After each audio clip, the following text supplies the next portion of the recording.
जिल्हा सामान्य रुग्णालय केवळ अमरावती जिल्ह्यातच नव्हे तर या ठिकाणी आसपासच्या जिल्ह्यातून व मध्य प्रदेशातून रुग्ण उपचार करून घेण्यासाठी दाखल होत असतात।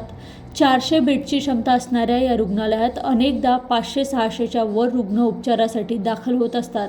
त्यामुळे कित्येकदा एकाच बेडवर 2 तर कधी खाली जमिनीवर झोपून उपचार केला जातो।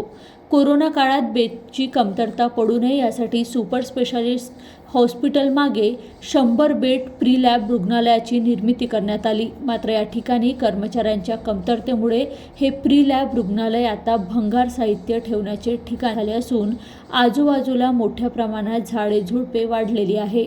3 कोटी रुपये खर्च करून CSR फंडातून रुग्णालय उभारण्यात आलं। मात्र शासनाकडे अनेकदा पाठपुरावा करून देखील कर्मचाऱ्याची नियुक्ती न केल्याने हे रुग्णालय धूळ खात पडल्याची कबुली जिल्हा शल्य चिकित्सक यांनी दिली। त्यामुळे करोडो रुपये खर्च करून बांधण्यात आलेले हॉस्पिटल आता शोभेची वस्तू बनली आहे।